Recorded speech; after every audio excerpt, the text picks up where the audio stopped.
This week's episode of the Totally Rad Show is brought to you by Squarespace. Halo, ODST. And the national fight against drunk driving. Over the limit, under arrest. I finished that book last night. Right. A Game of Thrones. Amazing ending. Which I need to get, by the way. You definitely. I know. But I've been reading on the Kindle, which thanks again, you guys. Happy birthday! You're welcome. The Kindle and like downloading video games and movies and stuff. After 600. We all recently did our sort of geek tour of our rooms, which was highlighted by the fact that we had bookshelves. Oh yeah, books and movies and video games and stuff. It sort of defines who you are, what's on your bookshelf. And I realized I'm going to read these books, and I love the fact that I read them, and I want them on my bookshelf as like representative of... This stuff is the art on my walls. It's the stuff that when people walk in, they can look at that and go, oh, you like that? I like that too. Or, it's a way of someone getting to know me. There's no way anybody just coming into my house is going to know that I have like these 12 books on my Kindle. That's actually... You should just leave your Kindle open. Priscilla. Just leave it open and on all the I would time. browse my Kindle's inventory. That's the new checking my underwear drawer. Is this the beginning of the end of the bookshelf? Well, here's the thing: is that they talked about like the end of print media and all that stuff when the internet came out. And now that I think about it, it is sort of destroying print media. So, so maybe. No, but I obviously know that 100 actual yards books aren't going away. The movie, Ponyo, then Wolfenstein and Shadow Complex, and BlizzCon 2009. Then you have reached your destination. 3 rad guys living normal lives are recruited by a team of super spies. Their missions classified, but you may surmise they battle evil by quoting movie lines. Game and TV guides are used like knives to quell the rise of demon samurais. We know it sounds contrived, but we tell no lies. It's as the name implies, the Totally Rad Show. Totally Rad Show, Totally Rad, Totally Rad Show, Totally Rad, Totally Rad Show, Totally Rad, Totally Rad Show, Totally Rad Show. Hey everybody, welcome to the Totally Rad Show, episode number 127. I'm Alex Albrecht. I'm Jeff Canada. I'm Dan Trachtenberg. Totally Rad Show is a weekly dose of all things rad, and this week our background supplied by Blizzard. What up? We are at BlizzCon 2009, people. We're so excited to be here. This is my first year actually at BlizzCon. We had to do BlizzCon without you last year. Which is a total crying shame. I can't believe Dig Nation forced me to go all the way to lovely London. I mean, it was also fun. But we're super excited. They got great stuff on Diablo II here. Just got here. Or Diablo III. We just got here. We can't wait to see some stuff, and we will bring you all the stuff that we see. But first, the movies. Yeah.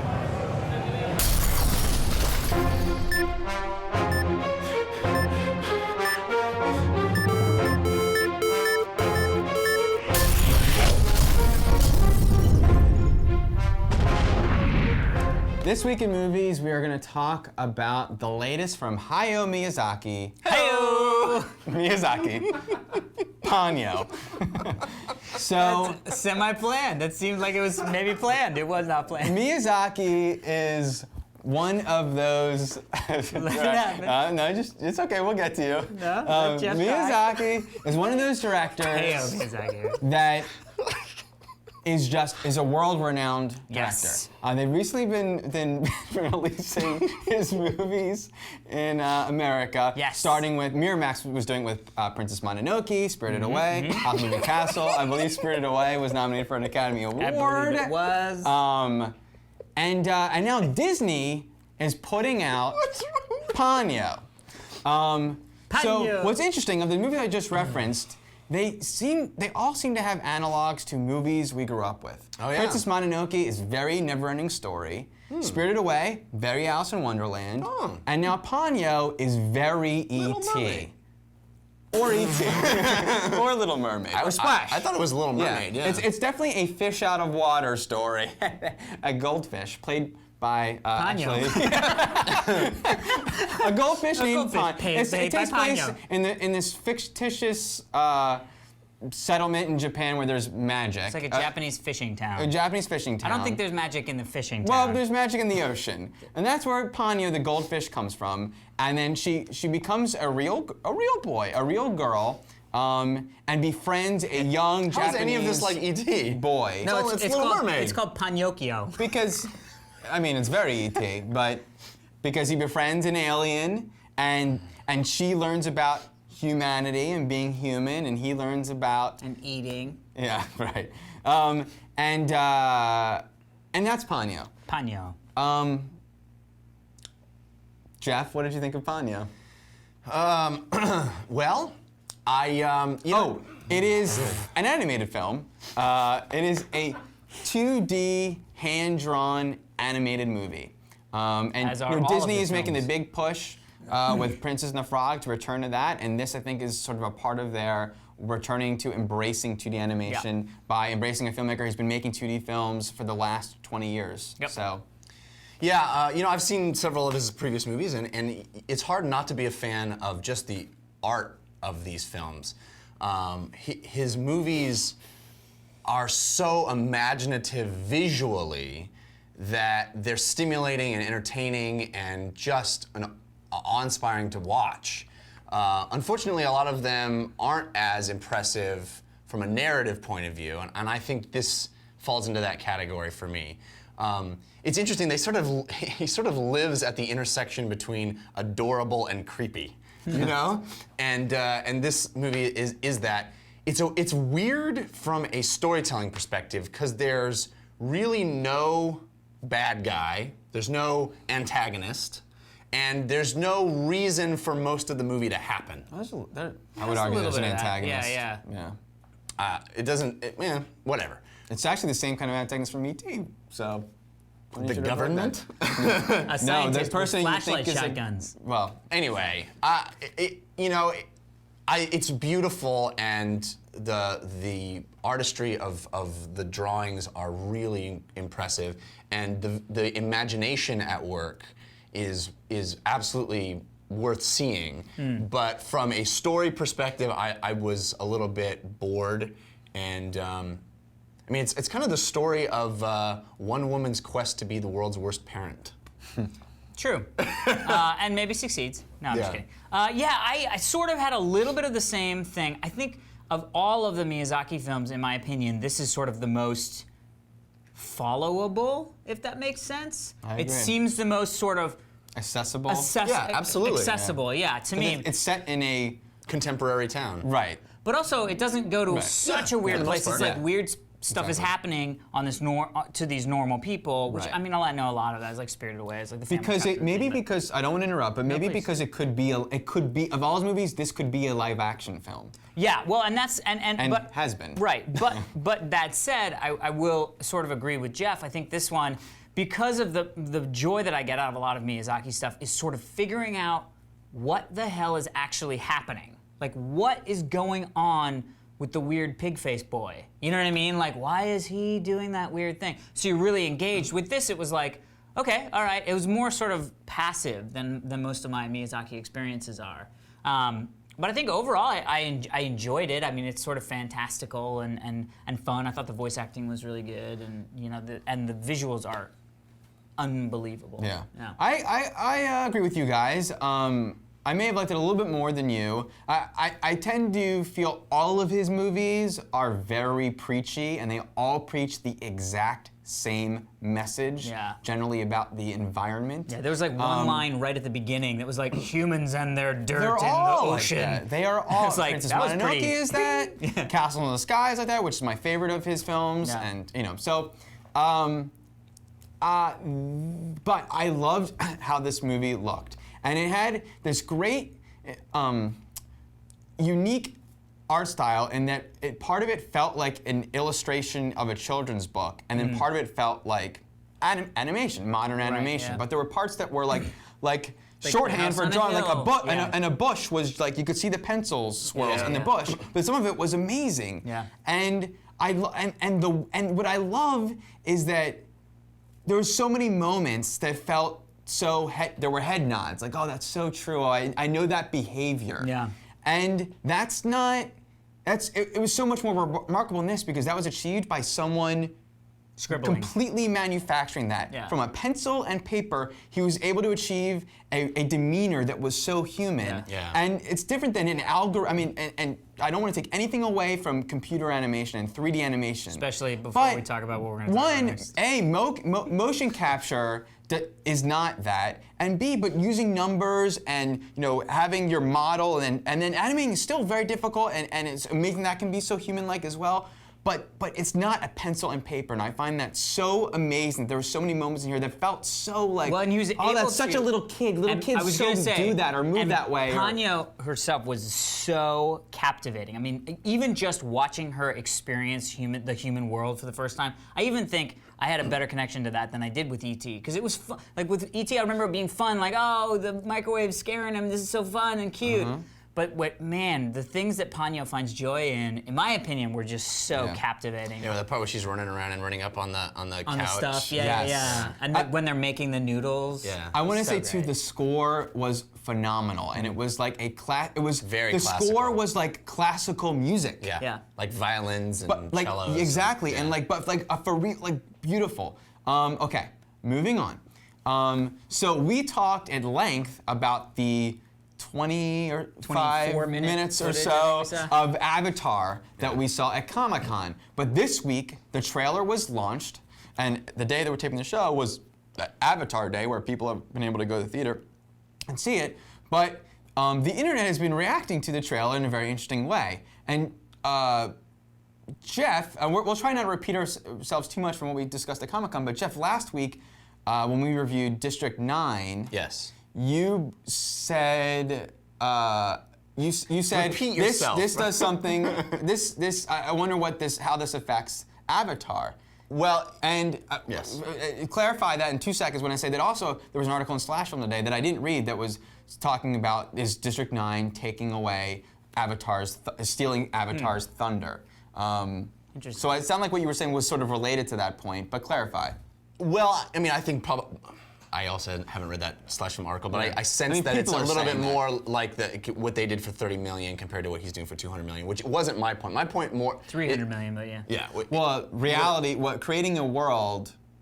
I'll let you go ahead and say. Well, my point was that the We're all guessing what that article I meant. know No, the no, integration no. between the effect actor, Right.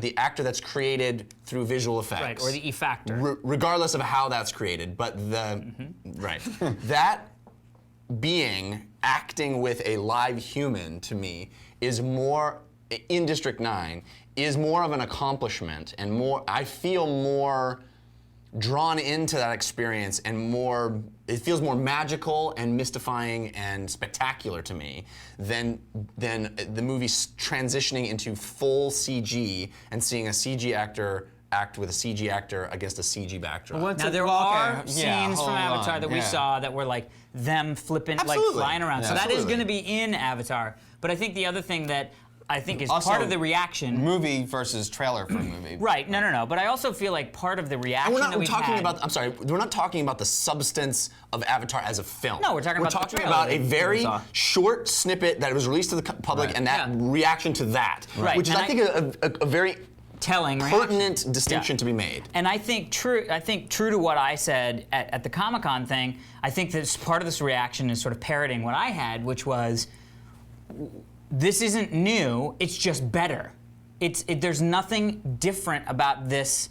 It's just better this. And that, to me, was what I was talking about. It may very well be an amazing movie. From what we saw at Comic-Con, I'm excited to see this movie, and it may be great.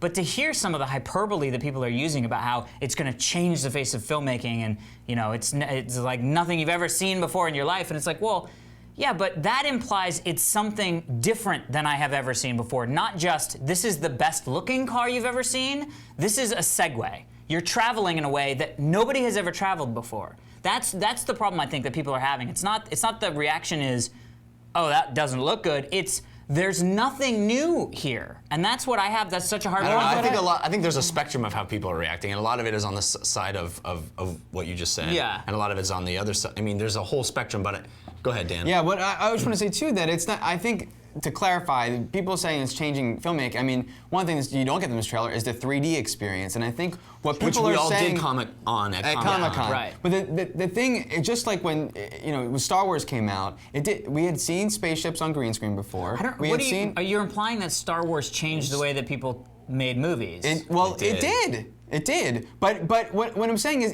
it's people are saying this could change filmmaking because it's doing something that we may start to see all 3D films. I mean, but we've seen that before. No, but no. Here's where I don't Fantasy think was that's all I don't think 3D. that's relevant to this particular discussion in the sense that Yeah, we're having you the same can't- argument we had at Well, but you can't get any of that from the trailer. There's Right. no possible way. So what people are reacting to from the trailer is these CG scenes. I think these Right. CG scenes that are just complete CGI and going. And I think that there's an honest reaction to that and going, oh man, this is just a completely CGI created scene I'm seeing, and I'm not transported into this world in this trailer. Right. You know, because I think when that's we a watched, fair because when we criticism. watched the guess, yeah, actual I mean- 24 minutes and we saw the progression, then when you were there, it landed. Which much is in the better. trailer, but it just happens much quicker. But I Yeah. gotta say, in watching the trailer, I mean, I watched this trailer over and over again, and I was just as, I mean, hearing that, and people not thinking it's amazing is just as shocking to me because it still looks so But now, amazing. is and that now we see because even it's more reminding you of what you've no, seen? Because dude, when I was because watching there's some it, moments I where that felt mech great. that mech is fighting a Navi. Yeah. So it was like, and then the stuff happens beast too fast. eating a dude out of the helicopter. Yeah, see, I and think then all that stuff happened too fast, 'cause There's a moment at the end of this trailer where this world is in flames. And it's like, this is like Apocalypse Now. It's like, this is like Vietnam War, but in this other planet. And it looks completely, I mean, like... I think, to step way back and maybe start a conversation that we don't even have time for, but I think there is something on a very fundamental level about the difference between something that only exists digitally and something that, regardless of how realistic it looks, actually does exist as a physical thing you can touch. And I think people instinctively, when they view something, even though they know it's an effect, if it is actually a physical, real thing that was created in the real world, there is a sense of reality to it that you can never get on a computer until you get to the point where it's impossible to draw the distinction. And I think that creating a 12-foot tall blue creature that you know was made in a computer, you are instantly creating something that you require people to accept, and seeing that short trailer, I think it's a more difficult transition to go from, I know this was created in a computer and never existed, against a background that I know was created in a computer and never existed, and I think that that's a harder pill to swallow instinctively for people because it just physically was never created. Yeah. I want to pause at one thing, and I want to say too that but I feel like there's moments in the trailer where I'm like, that thing looks like it was created. I agree with you. I'm not crapping on and this you movie raised at all. an very interesting No. point. I'm and excited I want to to make this see because when you brought up District 9 and Avatar, what immediately jumped to mind, and I felt like, oh, we don't have time to talk about this week, that I want to mention right now, is that I think that District 9 is going to could be the end of an era, and Avatar could be the beginning again. And really, it's a cycle. That's what I don't understand. What era are you talking about? The era that we've been at for the last 20 years? with Lord of the Rings, and all this CG stuff. That's what we're going to talk about. I think District 9 ends this place we've been where we've returned to the 70s gritty realism. I've said the words doc style on the show a million times. The Paul Greengrasses of the world. The Paul Greengrass cops, real world, I see what you reality mean, yeah. television. And District 9 finally perfectly encapsulated the desire that we have for things becoming more gritty and real with the most fantastical ideas of all. You know, Star Wars, gritty and real. And now I think that has to wane. And I feel like District 9 did it so beautifully. And I think James Cameron is from the era of classic filmmaking. And I think, and he's from that 80s, 90s era of, it wasn't, what are heroes, bad heroes, great Villains? No.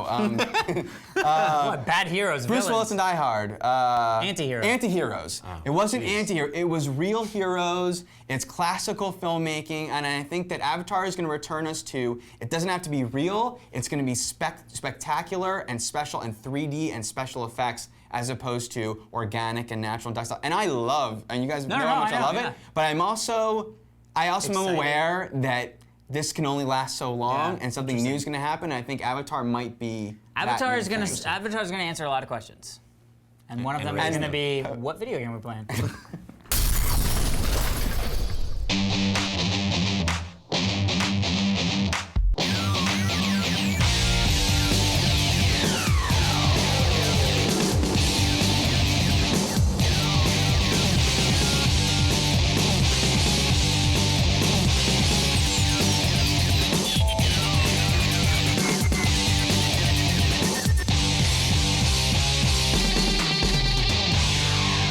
All right, so we've had an entire day of BlizzCon, and We've been BlizzCon. this is your first BlizzCon. My first Awesome. BlizzCon. So, you know, Blizzard not making a ton of games, three big games.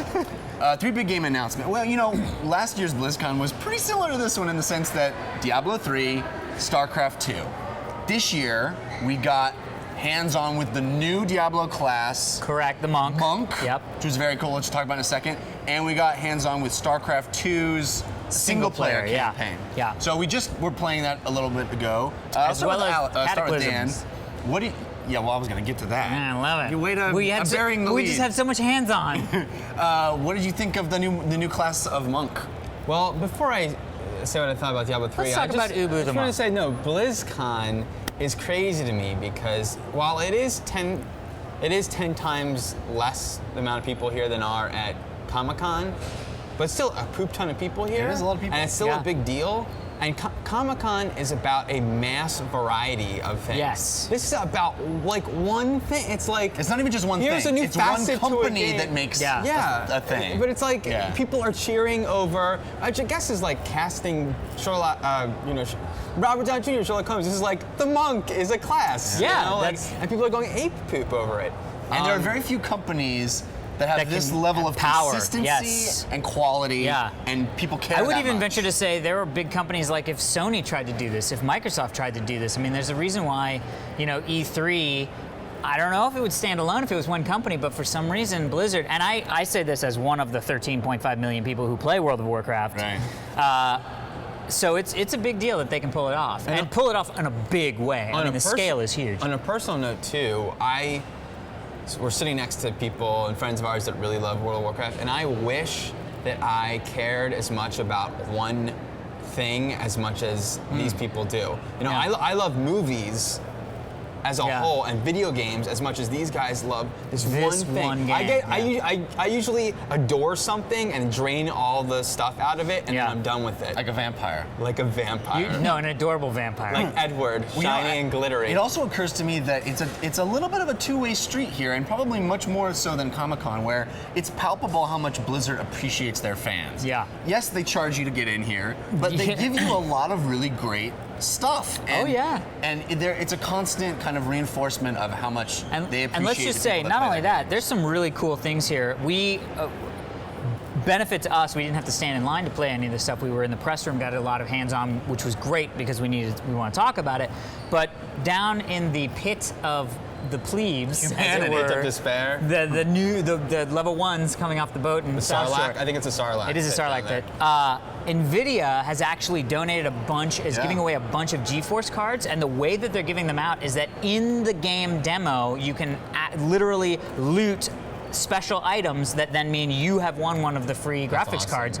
Yeah. Mind-blowing. They do a That lot is of great mind-blowing. stuff for the fans, but let's Okay, start so talking about the Diablo game. 3. Yeah. We played last year, We you and played I. last year. and I had did a not. chance to This is play my yet. first time. Yeah. So playing the monk was awesome. Yeah, and a new level. We got to play the desert level. Yeah. It's a great game. I don't want to repeat myself from last year. No, but, repeat yourself. Phenomenal game. I've never played any Diablo games, and I'm very much looking forward to it. After playing it, thinking back, I was like, well, why did I like it so much? All I do is go around and click a mouse button and loot things. But then I'm playing it again, I'm like, oh yeah, no, this is really fun. It's instantly compelling. They make that stuff really rewarding. It's like, Yes. it's really satisfying to click that mouse button and see a dude explode. Yeah. Like, it's just really satisfying. And the way you do that with the monk is so cool because it's like a flurry of blows and your staff and you're doing many different kicks and punches, disappearing and reappearing. It's cool that you can do magic-like things.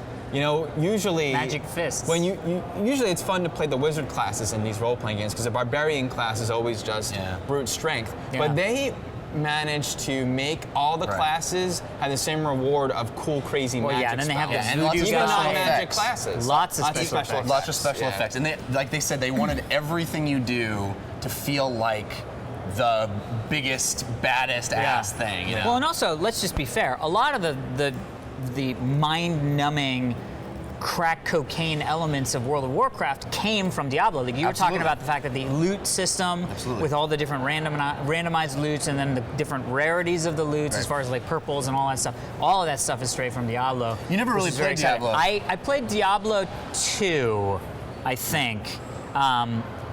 For me, again, it goes back to my whole big thing where it was a single-player experience, wholesomely. Yeah. So it might have been Diablo, the original one, because I think Diablo 2 might have had some online stuff. But Oh, they both did. They both had a robust multiplayer, but you didn't for me, necessarily I ever didn't have ever to discover use that. yeah, and I didn't use it. And so the thing that I remember being really the innovative thing about it was the fact that the dungeons were randomized. Right. And for me, I was like, wow, this is great, but I have no, I'm a level 12. Who gives a crap? It's just me being better than I was. Yeah. With this, I think that this could easily take on not the level of World of Warcraft because I think that's a way deeper game than this will be. But this would definitely be the months of trying to get through the game and trying to get my characters up. Playing it with you guys, Yeah. I'm very, very excited about it. It is so satisfying and instantly satisfying. I played a wizard first, tried the wizard, and then I tried the monk. Monk wasn't really my thing, but melee has never really been my thing.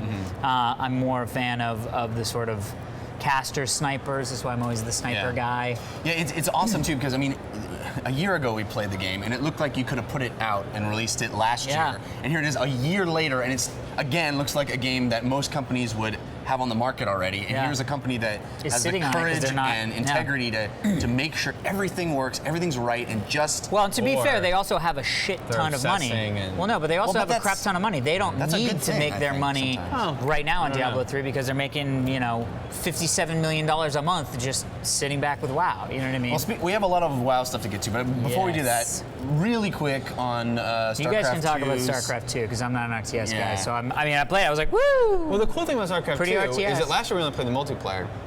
What's cool is in playing a little bit of the single player, and this is what's cool, that no other RTS that I played has a single player campaign. Like Right. other RTSs, Well, a lot of them other RTSs that I played are they're single player, but you're playing multiplayer single player. You're playing. It feels like you're just versus the computer, guy, in a yeah. multiplayer type thing. but there's a lot of StarCraft, RTSs the that other don't the do other that. StarCraft, but even Warcraft 3 never felt like there's a mission, the mission, escort this thing. It's all the kinds of missions that you play in other campaign modes of games, but I'm playing it in an RTS strategy style, which Yeah. I think is a really... Well, there's a lot of games that do that. I mean, Right. Company of Heroes does that. Dawn of War does that. The first StarCraft did that. Right, I know, and Yeah. I started playing the first StarCraft because of you, and Right. I was like, this is what's great about the StarCraft. The thing that blows me away about what they showed here is they have an entire in-game engine for cinematics. And Super cool. Before, they were very famous for their very high-quality cinematics, but it was always sort of you do a few missions and you get a reward of a cinematic. This is like Mass Effect quality, close-up, in a ship, dialogue system. You walk around, before you get your missions, you talk to people.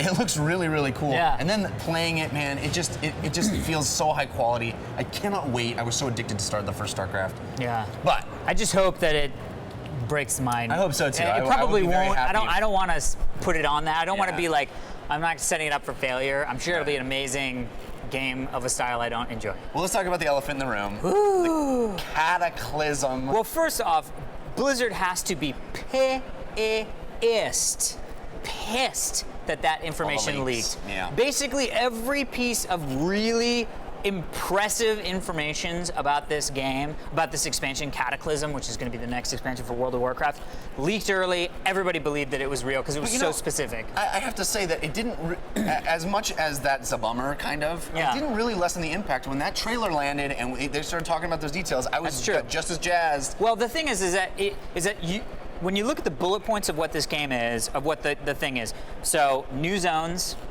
given. 85 level cap, of course, you got to raise the level cap. New races. New races, you got to have new races. New starting areas for the races, fine. What didn't make clear, because the bullet point was the Cataclysm will affect the 1 through 60 progression. Right. That's the bullet point. Which is the original part original of World of Warcraft 1 to 60, Right. Eastern. Which is really a 5-year-old game. It is now. literally a 5-year-old game. They're having their So this 5-year-old is celebration. almost a way for them to mask a huge graphical upgrade. Well, you called it World of Warcraft 2, which I think is a fair assessment. It's very close to that. It's because like the they sequel. literally are, everything from 1 to 60 is going to be changed entirely. The fact that they talked about some areas that were tuned for like 20 to 30 now aren't going to be the 20 to 30 level anymore. So you're going to be going in at a different time. You're going to go to areas in a different progression, and visually they're going to look different. You're going to be able to fly anywhere. That's really big. Also, different quest lines all through all the game 60. guides that I used to like 100%. follow to like find out how to All level. gone. They're all it feels a lot like a reboot of the old world, which is very I think exciting. is what they need. Now, there's a few things that we don't know. One, if I have just the old World of Warcraft 1 to 60, am I going to see the effects of this Cataclysm? Chances are, I think yes, because it'd be really weird to not have that. By the way, people may know this. Yeah, we may know by the time this airs. Right, but of course, at of course. This moment, we don't know. We don't know, and so there's a lot of interesting questions.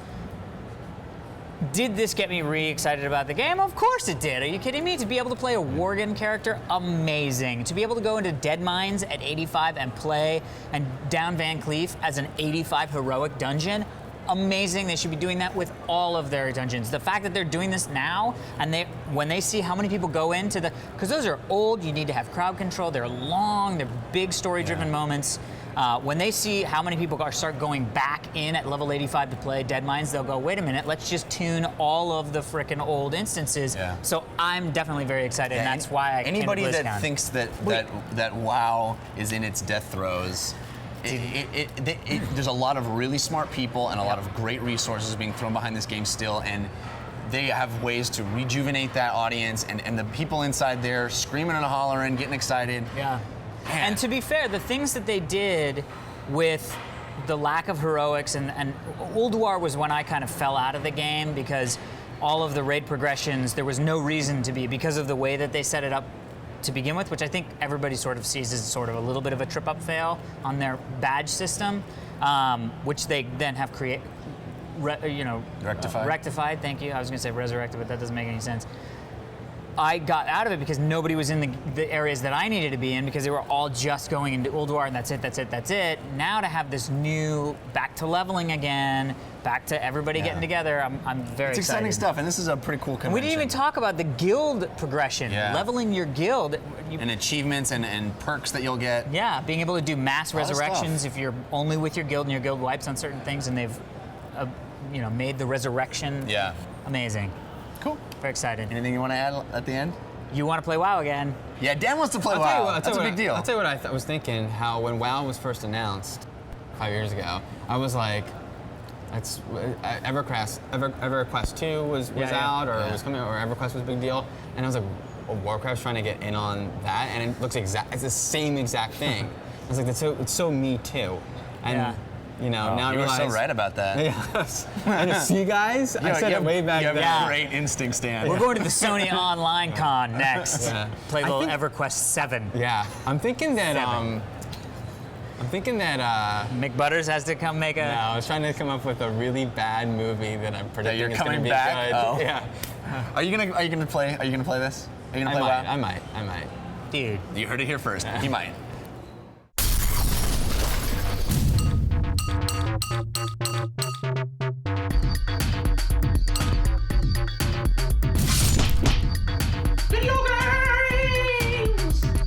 So you just saw us at BlizzCon talking about all that fun stuff, but there's a lot of other crazy video game news this week. There was the PS3 Slim, there was Fable 3 being announced, all kinds of crazy stuff, but there's also a bunch of games released last week, and we should talk about those. First and foremost, Wolfenstein. Now, the modern first-person shooter was invented by Wolfenstein 3D, by the guys at id Software.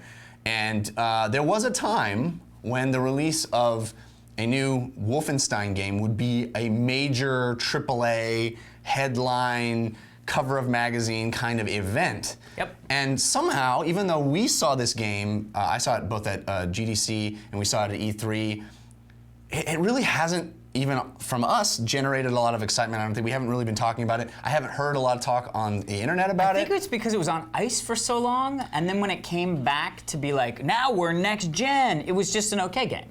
At least in my I don't opinion. know. I remember that being a big deal. Wait, Return to Castle Wolfenstein? Yeah. Huge game. No, I know. Huge. But then it was sort of just an okay game because it had been so long. Oh, no, that game was very, very successful and very popular, especially in multiplayer. It's a game I played the living crap of out of Return of Castle Wolfenstein. Loved that game. But somehow, this is being done by Raven Software, which is a great track record of doing games. We just reviewed Wolverine, which we enjoyed. Yeah. They did Quake 4, which, most people liked for what it was.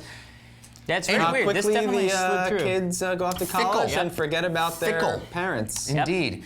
So let's tell you a little bit about this version. The last time, it's got its feet in the roots, as I said, of old-style video games with a over-the-top action hero as its lead, BJ Blazkowicz. Right, which is from the Duke Nukem era of ridiculous kind of over-the-top action heroes.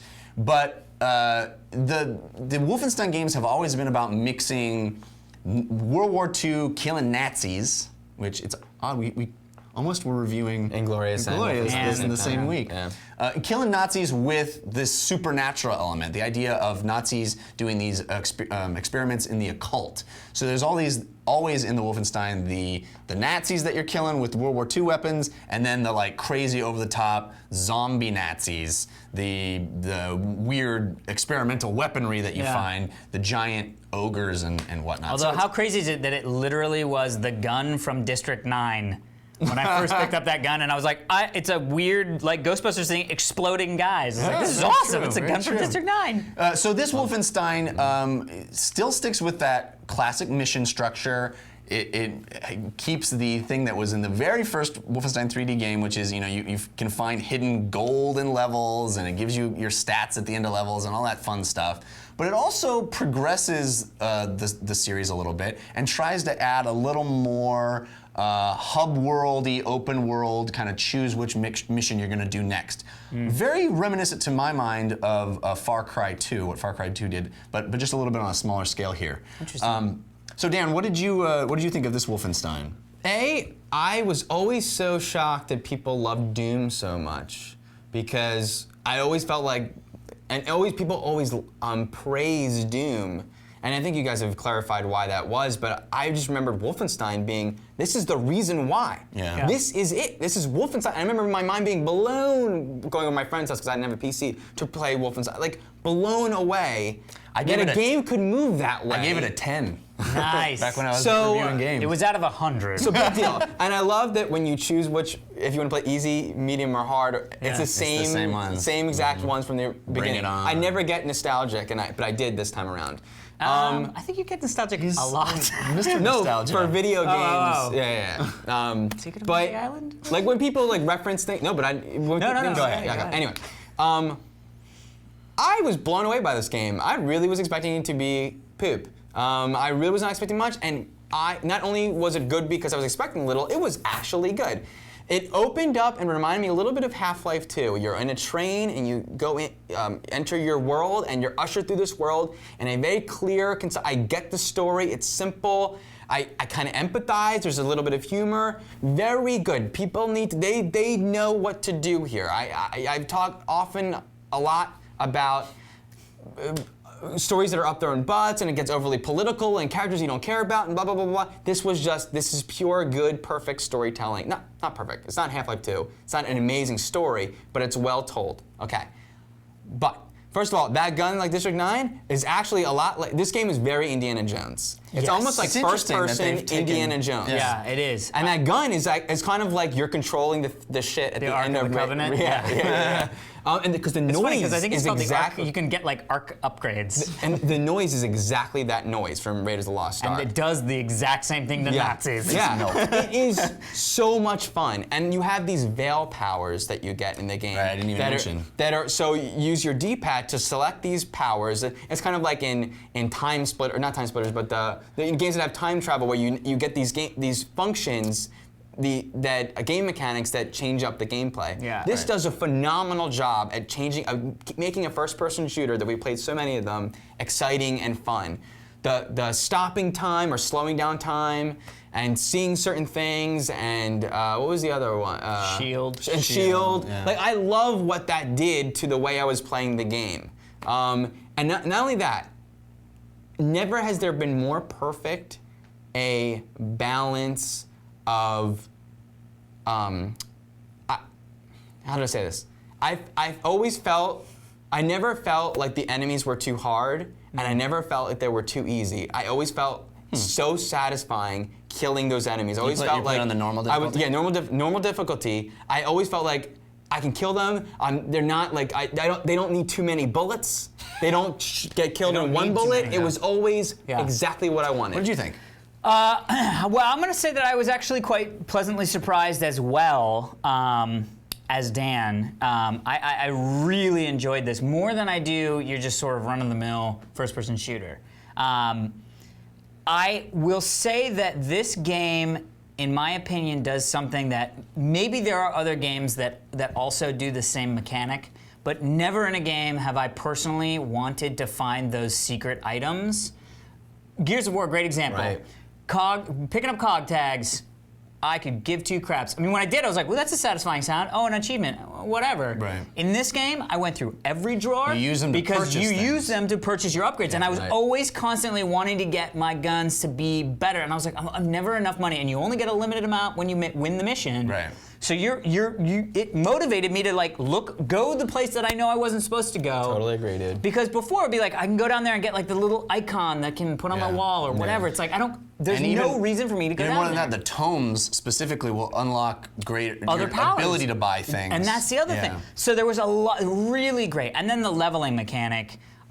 I love that it wasn't like after every round you just get to upgrade your weapons, or as you unlock them you just get to choose what they are. I unfortunately went and did a live dignation and came back and I had maybe 6 hours with this game, and then also had to play Secret Complex or whatever, Shadow Complex. So I didn't get it. But in between two missions, I was just sort of following around. I was like, oh wait, I need to find a guy. Boom, the mission started, and I was like, oh my god, okay, so I have like tons of cash, but my weapons are exactly like my weapons were when I started a mission ago. So excited to get my thing. And I upgraded the sniper rifle thing, the gun rifle. Good God, it's satisfying, because I'm not a melee guy, I'm a backseat guy. Right. And I literally would just sit back and just snipe mother effers with the silencer. I don't think I ever. Oh, because I never unlocked the silencer. I was like, I don't think. When you put the silencer on, they're literally having conversations, and then you go, poof, and the guy falls over, and he's like, "What?" And the guy just goes, "Oh my God, wait, what?" Sometimes their and then, throats, you'd shoot them in their throats. And or their faces would be half so satisfying, so satisfying. I had a blast. I also like the game. I'll temper your guys' comments a little bit. I don't think we should go a little It's not the best game of the year. overboard on this game. Yeah, it's a very fun game. I don't think it does anything that a host of other games haven't done. All of the Veil powers you get are carbon copies of 1,000 things I've seen in 1,000 games. Sure. Time Shift was the game I was thinking of. Well, but any Blinks Max was what I was thinking Payne, Infamous. There's numerous. The Shield thing. It's all reminiscent of other things you've seen. There's nothing original here. Those are both third-person games. I'm just. Okay. No, it's all right. I know what you're mean. saying. There's nothing original. But they do what they do very, very well, and the feeling of shooting is solid. The level design is solid. I think Far Cry 2 is a superior game in the sort of way that it handles that overworld, going from place to place. There's a lot of backtracking in both games, but this game felt less like a world and more like I'm going to the hub just to get to the next mission. Yeah. Also, both of those games annoy me in the sense that the enemies in those hub worlds respawn, and literally you could like leave and come back and leave and come back and just keep respawning, which is annoying.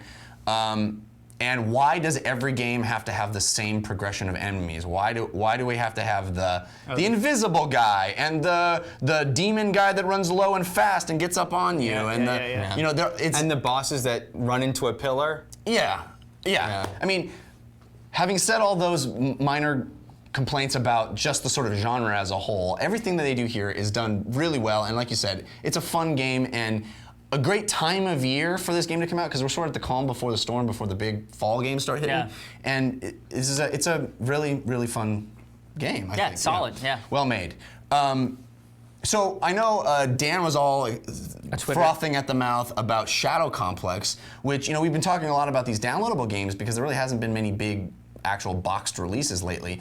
And Microsoft's big summer of Xbox Live is coming to an end, and their big end release was Shadow Complex, which is from Epic Games. It's not really. It's from a company called Chair Entertainment, I think, right? Or Chair Games, or Yeah, Chair, something like that. yeah. Just Chair. And I think it's their first game.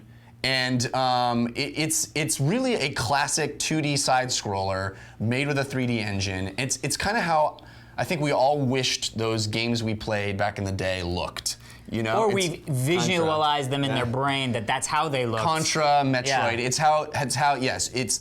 It's the ability to play a very two-dimensional side-scrolling game with cinematic cutscenes and camera movements and very cool Unreal 2 engine graphics. I know, like you said, you were doing I only live got to play extension. through the demo, but I will say, from what I played, this is a great game. Yeah, very I mean, cool, it's so reminiscent of the, and it's just very, very satisfying. The whole thing is satisfying, and I think, you know, as you get deeper into the game, I'm sure it only gets even more satisfying. But Yeah. I had a blast for playing through the demo. And you went all nutsoid on it. A must. This is a must. How much is this game? $15. This is I would have paid 50. I say that often because when I love games, but this really is in terms of what's in the game. This is like a real game. This does not feel like an arcade game to me. This is, as you said, cinematics. I mean, literally the first minute, I was like, wow, this happens like unlike any other game. Yeah. The fact that I'm playing a 2D game, but there was something coming at me And this the story way. is actually pretty The decent. story is great. Yeah. Same dude who does Nathan Drake, and you know that voice, but he does his thing really well. Yeah. Sexy ass voice, man. There are so many nuances that make it amazing, and it would have been great just playing the game with the same powers that I had level 1. But then you start unlocking the suit, and then you can jump with the jet boots. Who doesn't want jet boots? Then you Nobody doesn't want Then you them. can scuba dive. Then you hyperspeed. As you play hyperspeed, I didn't get that far. Hyperspeed is insane. Yeah. And so guys, there's a moment where there's a level that's underwater, and you're fighting underwater, and bullets underwater, and you're swimming around, and it's like, wow, I mean, it keeps on upping itself. And it's just, and the way that they solve these two-dimensional problems, like getting health, and it's like, oh, cool, like it works. Really, I had a problem with some of that. I agree with you. It's a really cool game, and it's a really awesome twist on an old Archetypes. exactly, I made that old up. standard type of gameplay. I really didn't like how it handled some of the 2D to 3D-ness. And I really, really didn't like the controls. I didn't like the aiming. I felt it was really imprecise, especially when I had to like aim back into the 3D-ness of the environment. I had a real problem with that. I haven't finished it, and I don't think it's that long of a game, right? No, it's not. So maybe I In should fact, continue playing it. But it really makes a great first impression, but the sort of over that hump, I was into a little bit of frustration on the controls, and I think that maybe just takes getting used to. But yeah, it's a great game, and if you haven't tried the demo, you should give it a shot because it's pretty cool. At the very least, try the demo just for the story and the experience. You know what I mean? Absolutely, yeah. Love it. Whoa. All right, before we wrap up here at BlizzCon, we do want to thank our sponsors. We have amazing sponsors like Squarespace.com. I almost said we were sponsored by BlizzCon, which would have been amazing as well. Squarespace.com is great. It's the amazing web hosting, the best WYSIWYG editor I've ever used online. If you head over to squarespace.com and use the coupon code TRS when you check out, you can actually get 10% off the entire lifetime of your order. Seriously, check them out, squarespace.com. Yeah, my website is on squarespace.com. Yes. And I don't know if you guys have heard, but they just launched WoW the magazine. They did, I heard that. And they were so impressed with my website, made Yes. exclusively on Squarespace, that they actually named my website a legendary item. Amazing. In WoW. Amazing. So, Wow. Very that is difficult, very amazing. rare to get. Very rare. We're also sponsored by Halo ODST, don't get that. which is the upcoming new installment in the Halo universe. It's from an entirely new point of view. I'm really excited about this game. We got to actually chance to play hands-on a little bit at where were we? E3. Yeah, they came and demoed it live for us at on the live shows we did. Yeah. The cool thing about Halo ODST is it's like a mystery that you get to solve, and it's going to be released September 22nd. There's going to be 2 discs. One disc is just multiplayer maps, so you don't even need the Halo 3 multiplayer disc anymore because it's got all the multiplayer maps from that, plus 3 new multiplayer maps. And the other disc is going to have a full single-player campaign and this awesome co-op mode called Firefight. Yes, heard about this, yeah. So awesome, where we'll be able to like play together and take on wave after wave of Covenant. It's going to be awesome. Amazing. September 22nd is when that drops, but you can pre-order the game. Go to xbox.com/Halo. Perfect. We're also sponsored by the National Campaign Against Drunk Driving. Nice. And so here's the deal. First of all, Break it down, Dan. don't drink and drive. Don't. Secondly, and drive. don't drink and drive. Secondly, between August 21st and Labor Day, they're going to be really cracking down on this. So, not only Especially don't drink and drive. Especially, I Yeah. mean, but the thing is, like, you just shouldn't. I mean, I have a real bugaboo with people who drink and drive. I may even hate them a little Columbia bit, jacket? if only for the moment. I used to have a Columbia jacket. First of all, you kill people. You Yes. murder people. Yep. And So yourself, I don't know how you feel about potentially. murder. And yourself, right? But in addition to that, your insurance goes up, you're paid Lose your fines, you pay license. attorney, It's misery. It's uncool too. It's So- not cool. Yeah, no. Yeah, it really, yeah, I lose interest in people who are into that sort of thing of not caring about Right. just drive, whatever. Yeah. And I don't drink, so you can have plenty of fun not drinking, but if you do drink, there's so many ways to. Cabs, It's fun to have Sober fun. But drivers. you got to be responsible when you have fun. Yeah. exactamundo. Just like you don't like murder people. You don't just like Why would you do that with guns? shoot things. Don't drink and drive. Epic. All right, people. Well, that is it from BlizzCon. I am Alex Albrecht. I'm Jeff Canada. I'm Dan Trachtenberg. I think we should probably tell them about some other things. Like what? Like what? Like a DVD that we have for DVD. sale, perhaps. Oh, amazing. You should Revisiontree.com/TRS-DVD. Oh, it's so awesome. Or You should maybe check that all out. the amazing shirts and sweatshirts are. We're so amazed how quickly the limited edition shirt went. We've got new limited edition item in the works, which will take a little while to work out. Yeah, check out the shirts at jinx.com/TRS. Correctamundo. And our new sticker. And our new sticker. And next, a couple of days after this episode comes out, no. A week and a A couple week, days. A week and a couple of days, we're gonna be at PAX. Oh, that's Yes. right. We're going to So be last PAX. chance to get your tickets if And they're get even still to available, PAX. And get Yeah, we're yourself going to be on PAX. Saturday. Saturday at noon is our panel. Correctamundo. Check the schedule. We'd love to see you there. It's going to be fun, I think. I like to call it the Sketchy Wedgie Ding Dong. So check You the do like Sketchy to call Wedgie it Ding that. Dong. All right, people. Now that is it from BlizzCon. I'm Alex Jeff Albrecht. Canada. I'm still Dan Trachtenberg. Until next time. Alliance rules. What? Don't do that. It's just, I kind of pooped myself. Yeah. Right? This is what we're on, Don't do people. that. It scares me. We're gonna be just an episode of I Shouldn't Have Survived. We'll be like, we were at BlizzCon. We got this great footage, and our cameraman died. My friend started jumping up and down. All we kept thinking Why was, did he this do is that? flimsy. We should stand here. That's really scary. I'm serious. I'm done. I'm done with that. right. Look, Mike backed up. Oh boy. From Hayao Miyazaki. Hey-o. Miyazaki.